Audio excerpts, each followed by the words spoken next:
Halo guys, kali ini gua bakal jawab pertanyaan-pertanyaan yang kemarin udah sempat kalian tinggalkan di kolom komentar. By the way, sorry ya, dari kemarin-kemarin komentar udah gua nonaktifkan karena gua udah milihin pertanyaan-pertanyaannya dan gak mungkin pertanyaan-pertanyaan baru bisa dijawab di video ini. Ntar gak update-update malahan. Hehehe. Yang jelas kalau pertanyaan kalian ada yang gak kejawab, mungkin karena inti pertanyaannya sama. Kedua, karena bisa jadi kalian telat komennya. Gua sendiri cuma ambil 30 pertanyaan dan gua cek dari komenan pertama. Dan lalu kayak yang gua bilang kemarin, pertanyaan-pertanyaan ini hanya seputar back to the school. Jadi pertanyaan yang model gini contohnya ya, apakah nanti Budi bakal dilatih Yuki? Apakah nanti bakalan bla bla bla? Atau apakah nanti akan ada, ya begitulah. Nah, yang seperti itu nggak bisa gua jawab karena itu nggak berhubungan dengan back to the school dan berbau spoiler ya kalau dijawab. Apalagi yang nanyanya masalah tumbal proyek season 3. Hehe. Dan sisanya kalau nggak bisa kejawab, gua mohon maaf sebesar-besarnya. Kayak yang gua sampein sebelumnya juga, nggak mungkin gua bisa jawab semuanya. Kalian juga pastinya setuju ya, daripada gua bikin konten jawab-jawab pertanyaan terlalu banyak, mending bikin episode terbaru. Hehe. Oke deh, langsung aja gua bacain dari pertanyaan yang pertama ya. Pertama, apakah Sasa ilmunya akan hilang? Salam dari Bali Bang. Oke Kak, siap. Salam kembali. Ya betul, seperti yang ada di episode terakhir, Sasa memang diceritakan kalau ilmunya telah hilang. Pertanyaan kedua, kemana perginya Profesor Edan Min? Diceritakan saat itu Profesor Edan yang menyadari adanya ancaman langsung pergi begitu saja. Kepergiannya tidak diketahui. Yang jelas dia langsung melarikan diri tanpa jejak. Next, Bang, kenapa nggak ada adegan tawuran? Yups, sengaja nggak ada. Jujur dari dulu Mimin nggak pernah niat bikin tawuran dan emang nggak pernah buat kok. Gua sih suka bikin action. Beberapa episode di Cerita Warga sering berantem kok, tapi bukan tawuran. Bahkan di dalam salah satu episode Love and the Dark, tawuran itu cuma keluar dari kata-kata aja. Nggak pernah tuh ada adegannya. Ketika Budi berhadapan sama Rio, mereka akhirnya duel 1 lawan 1. Intinya ya karena emang gua gak suka tawuran sih. Hehehe. Terus kenapa film ini memiliki konflik tawuran yang akan terjadi? Ini buat memberi kesan realistis ke dalam film bahwa tawuran sampai sekarang tuh memang masih ada. Dan film ini sejatinya bukan tentang tawuran, tapi tentang bagaimana peran orang sekitar menyikapi masalah yang akan terjadi. Bagaimana orang-orang di dalamnya berperan untuk mencegah terjadinya sebuah bentrokan dan konflik yang akan terjadi. Dan salah satu konflik itu ya adalah tawuran. Gua pernah menjumpai sebuah komen yang intinya buat nggak bikin film ini karena ini mencontohkan nggak baik. Justru yang pengen disampaikan dalam film ini adalah supaya kita orang-orang sekitar ikut andil untuk mencegah terjadinya hal seperti ini. Orang tua, guru, saudara, kawan, dan pihak berwenang. Tapi sebenarnya dalam kehidupan nyata nggak ada peran penyihir ya. Hehehe. Ini kan cuman buat pemanis film. Lanjut, pertanyaan dari gua Min. Kenapa Indra bisa tahu keberadaan penyihir anak-anak lainnya? Dalam kisah flashback Sasa, ia menceritakan kalau ia direkrut oleh penyihir-penyihir tua. Itu memberi isyarat kalau para penyihir terkoneksi satu dengan yang lain. Next, Min, kenapa Harjo, Alek, dan Alan jarang muncul? Lalu kenapa episode pertama Cerita Warga yang rumah kebakaran baru terpecahkan sekarang? Oke, jadi sesuai dengan tema serial ini, yaitu tentang anak-anak sekolah. Dalam cerita ini memang karakter utamanya diambil dari siswi SMA Cerita Warga. Kita tahu ya kalau karakter-karakter SMA di Cerita Warga yang kita kenal ada Juminten, Ajeng, Uci, Siti, dan Susan. Kebetulan ya cewek semua. Jadi gua ambil salah satu dari mereka. Dan memang setelah diseleksi Uci yang paling cocok untuk memegang peran ini. Selain itu, Cerita Warga memang dikonsep universe. Artinya film ini bukan sekedar bahas tentang karakter-karakter utama seperti Budi, Harjo, Munyeng, Alek, Alan, maupun Dodo aja. Kita sering tidak melibatkan karakter-karakter ini dalam cerita. Fungsinya adalah untuk mengangkat nama-nama karakter lain agar punya andil yang gak kalah penting dalam Cerita Warga. Andai saja dari dulu Mimin cuma manfaatin 6 karakter utama itu, mungkin saat ini kalian gak akan pernah kenal Om Banjir, Indra, ataupun Yuki. Dan bahkan tanpa mengangkat karakter-karakter lain, mungkin gak ada tumbal proyek season 2 maupun season 3. Intinya Cerita Warga selalu memunculkan karakter baru demi mengembangkan universe ini. bukan berarti karakter-karakter utama akan tergeser ya. Mereka akan tetap sering muncul kok, dan pastinya perannya jauh lebih penting daripada yang lain. Dan masalah rumah kebakaran kenapa baru terpecahkan sekarang? Jujur sebenarnya gua nggak paham sih sama pertanyaan ini. Apa yang terpecahkan ya? Cuma gua mau jelasin aja nih, kenapa lokasi terakhir itu pakai rumah kebakaran. Betul, kodenya emang tanggal. Di tanggal 1 Mei 2021. Dalam masa lalu lu Bud, ada kejadian apa?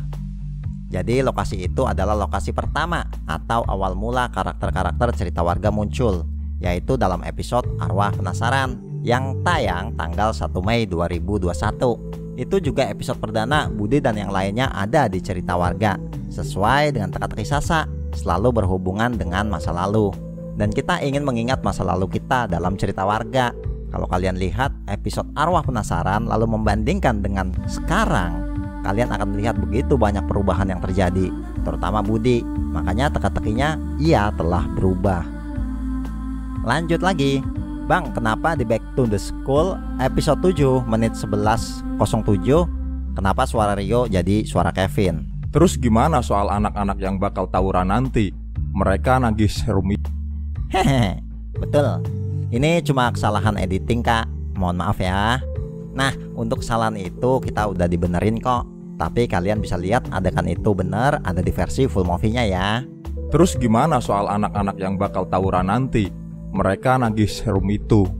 Next, Bang mau nanya, kenapa pas Listia diculik Sasa kan pakai baju guru?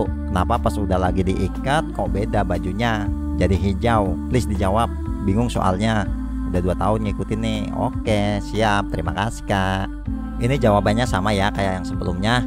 Dan sama juga ini udah kita benerin. Dan silahkan cek di versi full movie-nya.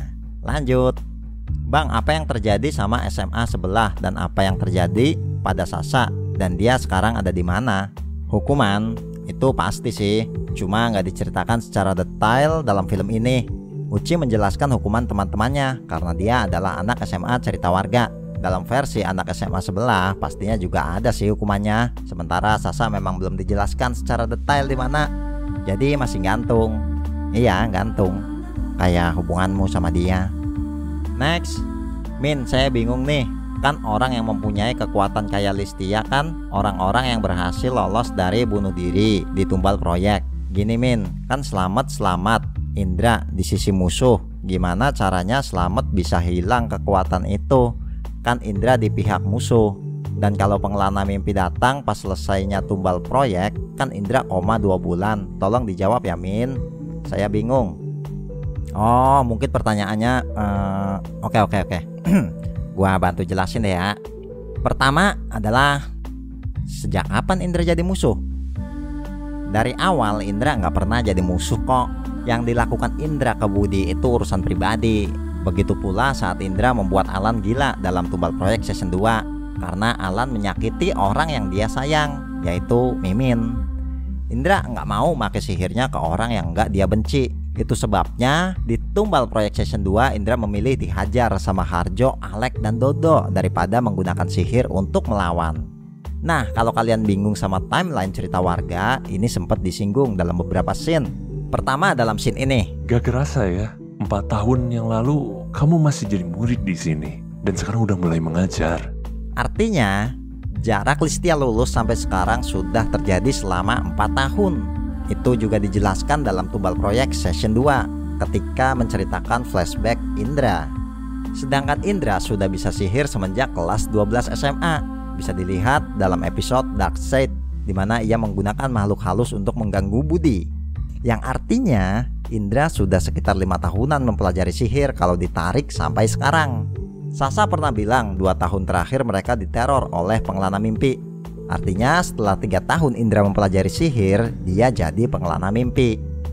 Yang diceritakan Slamet itu kan kejadian sebelum tumbal proyek season 2. Sementara Lita membeberkan kemampuannya setelah tumbal proyek season 2. Itu sebabnya pengelana mimpi nggak mendatangi Lita, karena Indra setelah tumbal proyek season 2 mengalami koma. Sekarang paham ya? Pertanyaan ke-10.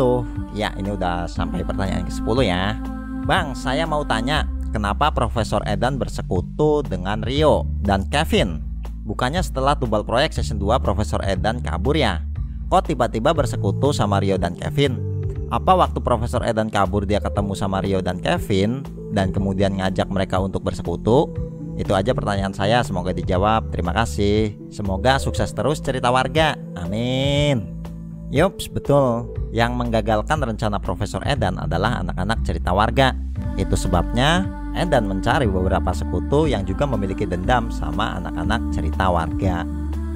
Lanjut. Min mau nanya, Kiki yang dimaksud Indra di Back to the School episode 10 menit 22 itu Kiki yang ada di cerita Warmat bukan?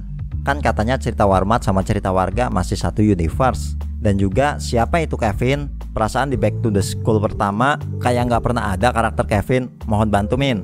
Oke, yang pertama bukan Kiki itu ya. Memang ada penggunaan nama yang sama di cerita warga dengan beberapa karakter. Contohnya kayak Tommy. Di cerita warga sama cerita Warmat ada, tapi beda orang. Lalu ada juga yang Siti saat ini dengan Siti yang ada di dalam Tubal Project Season 1 meninggal. Ya nama orang kan bisa sama ya, iya nggak? Dan untuk Kevin sendiri dia memang alumni dari SMA sebelah. Cuma yang nggak dijelaskan secara detail. Yang intinya dia memang satu gerombolan lah sama si Rio. Lanjut. Min, kenapa Sasa pas episode terakhir dia berbicara dia diasuh oleh penyihir? Siapakah yang mengasuh Sasa? Jangan-jangan ada penyihir pas Tumbal Proyek Season 2? Semoga dijawab. Sama seperti kisah Indra, ia juga direkrut oleh seorang penyihir. Penyihir itu bahasa kerennya ya, kalian boleh sebut Mbah Dukun gitulah. Dan memang masih ada penyihir-penyihir yang masih berkeliaran. Makanya ada scene di mana Profesor Edan menjelaskan, dan jika orang itu menggunakan sihir, maka ia harus tunduk pada sang master. Next. Min, sebenarnya serum yang dibuat oleh Profesor Edan itu serum penambah tenaga atau penyembuhan Min. Soalnya serum itu bisa bikin Rio tambah kuat, tapi juga bisa bikin Indra sadar dari koma. Serum itu seperti pemicu adrenalin, penambah power dan daya tahan tubuh. Indra sangat lemah, itu sebabnya dia butuh serum itu untuk kembali ke dalam keadaan normal. Sementara itu kalau orang normal yang memakai, maka akan memberikan power berkali-kali lipat daripada ukuran normal. Intinya seperti itu. Lanjut. Salam Kak, dari Kalimantan Tengah. Salam kembali. Mau nanya Kak, kenapa Indra tahu keberadaan para penyihir lainnya? Seperti yang udah dijelaskan sebelumnya ya. Ini mirip gak sih sama pertanyaan sebelumnya? Ya intinya sebagai sesama bibit penyihir, mereka saling terkoneksi.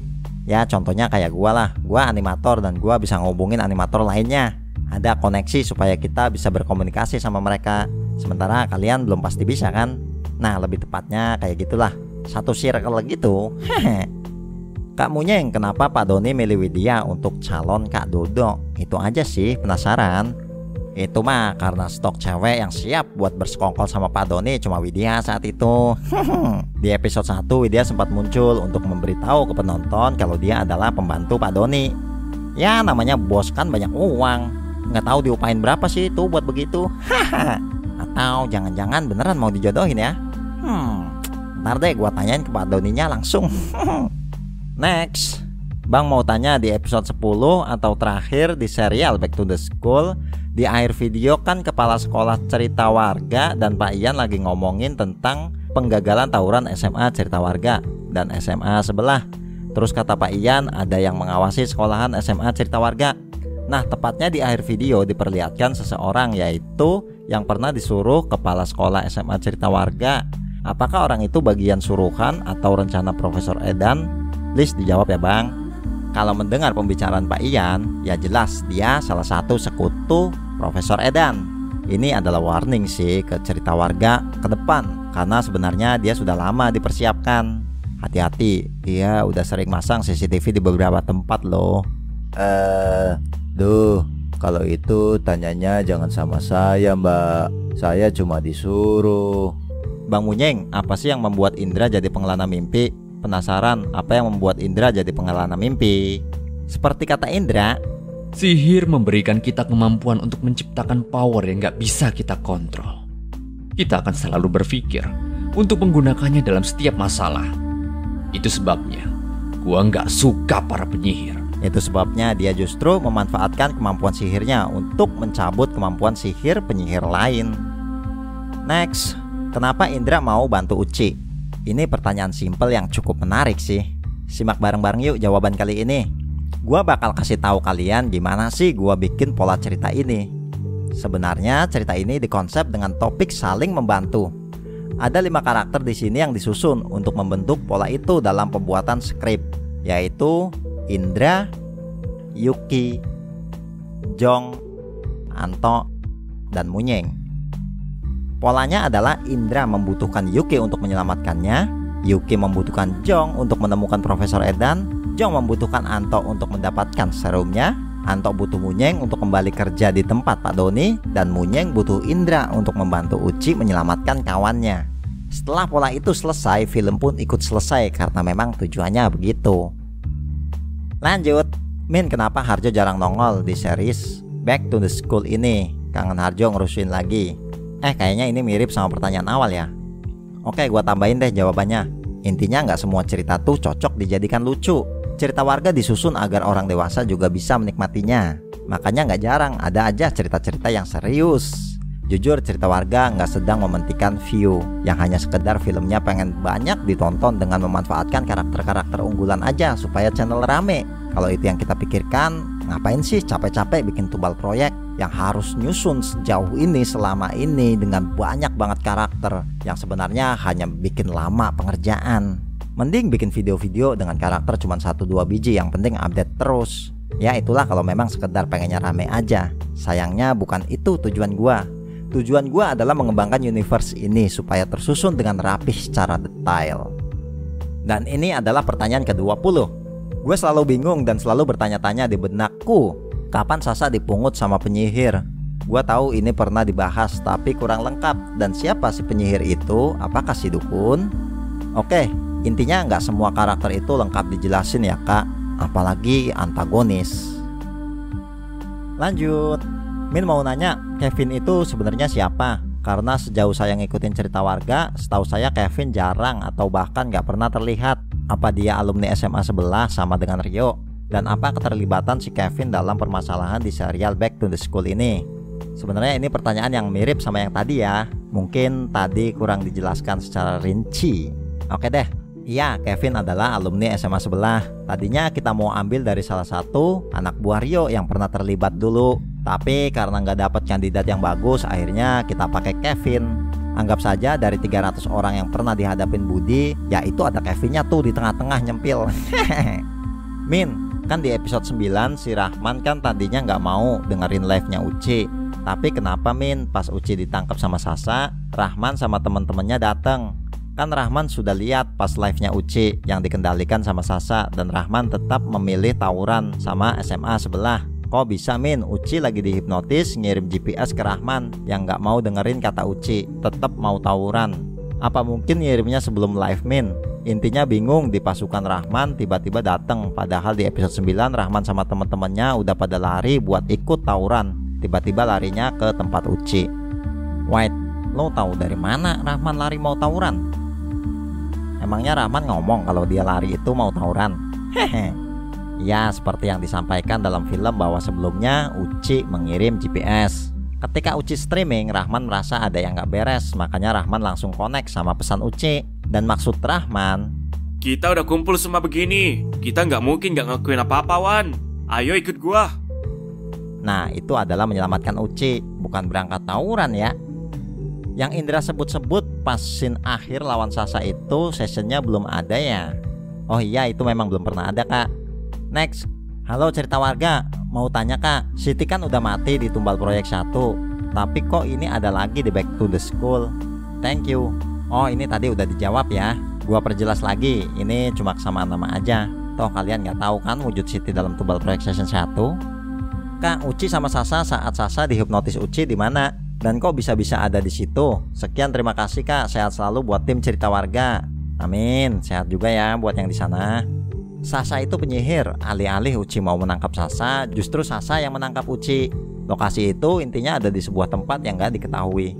Dan untuk mengetahui itu hanya orang-orang tertentu aja ya, seperti Susan yang memang sudah mengikuti dari awal, dan Rahman yang dikirimi GPS oleh Uci. Kak, kenapa gak collab sama cerita Warmat untuk balas dendam ke Rio dari si Tommy?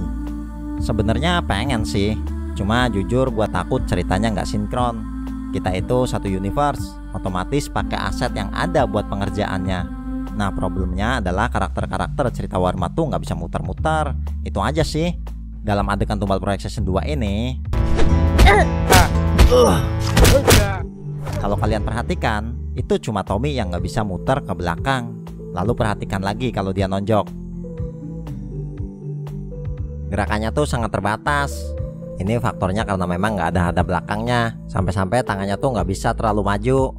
Belajar dari kasus Tumbal Proyek Season 2, makanya mulai saat itu kita nggak lagi undang Tommy untuk kolaborasi dalam adegan-adegan berantem. Fungsinya supaya gerakan kita tetap terjaga rapi.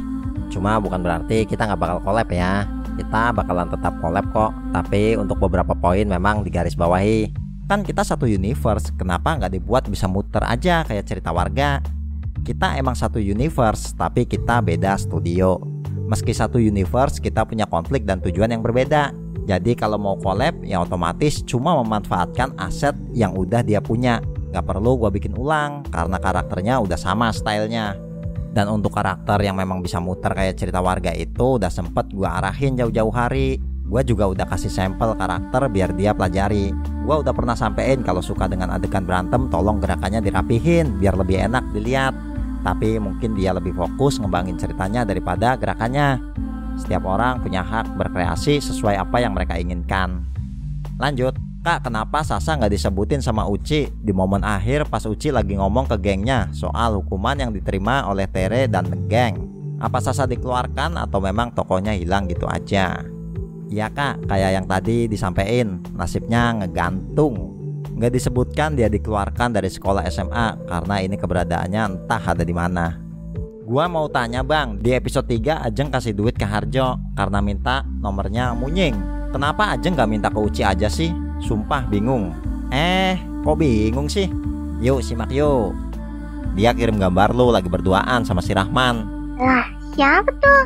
Coba lihat nomornya. Wets, privasi. Udah jangan pergi dulu. Pas Uci mau lihat siapa orang yang ngirim fotonya, nggak dibolehin sama Munying.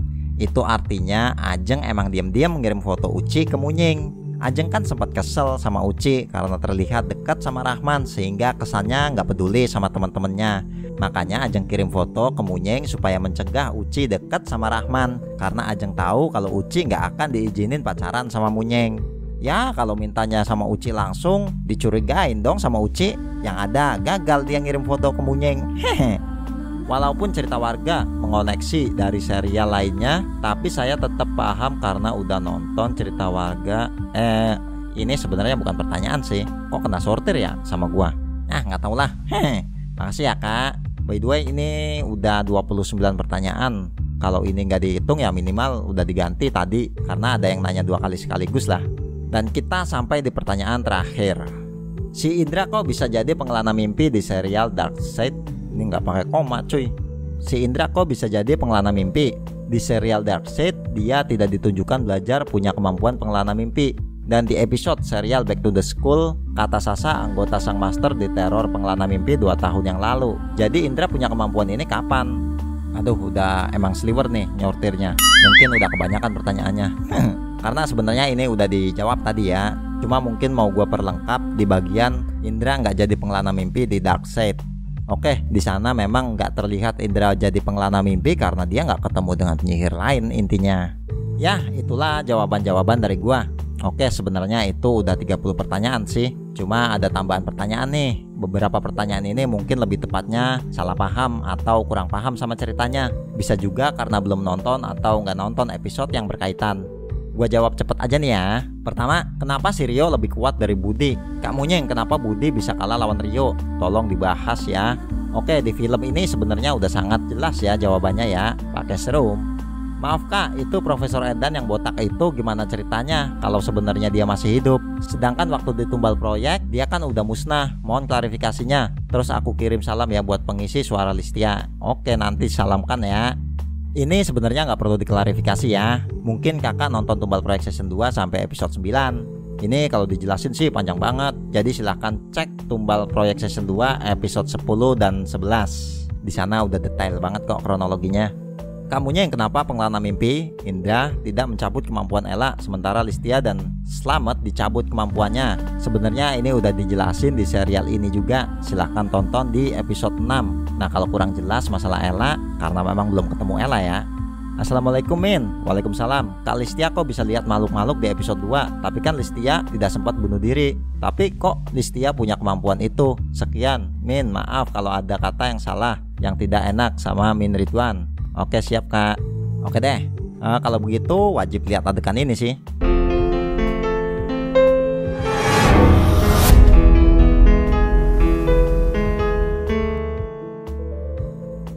Nah ada kan? Dimana ayo? Ini tumbal proyek season 1 Kak. Kenapa Indra menjadi pengelana mimpi? Padahal dia kan koma beberapa bulan. Min bertinyi-inyi. Di saat teror penghuni kos kan Indra jadi pengelana mimpi. Kok bisa jadi pengelana mimpi ya? Sedangkan di saat itu kan Indra lagi koma. Bang gua masih bingung kok Indra pengelana mimpi nggak datangin Lita padahal udah terbuka. Nah ini juga tadi udah dijelasin panjang lebar ya. Ini mungkin intinya nggak connect sama ceritanya, tapi nggak perlu dijelasin ya karena tadi udah sempat dijelasin. Oke deh, sampai sini aja dulu. Mungkin kapan-kapan kita akan adain sesi Q&A lagi, tapi nggak dalam waktu dekat. Gua tutup sesi ini, mohon maaf kalau ada kata yang salah dan pengucapan yang kurang tepat. Sampai jumpa lain kesempatan. Bye.